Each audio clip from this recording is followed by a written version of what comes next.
There are many ways to fill wall cracks. One of the easiest is to use a cork filler that comes in a cartridge and is used in a cork gun. Cartridges that are filled with cork filler are readily available at hardware stores. Cut off the seal at the end of the cartridge and screw on the plastic nozzle. Cut the end of the nozzle to a 45-degree angle.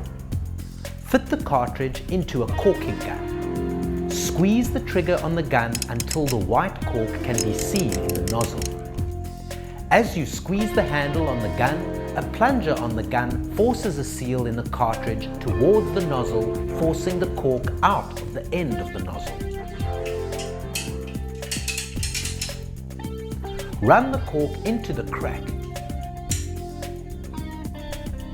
The cartridge gun gives a very good control of the cork.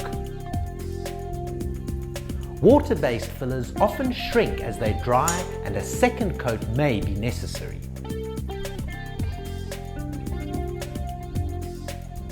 Use your finger or a scraper to flatten the filler to the shape of the wall. If you use your finger, wet the finger on a damp cloth each time you flatten the filler to get a smooth finish. The cork filler that you use should be water-based and paintable. There are many products available in cartridges. You don't want to use a silicone or a roof sealant for this job. Chat to the hardware store assistant and buy the cheap, water-based paintable filler.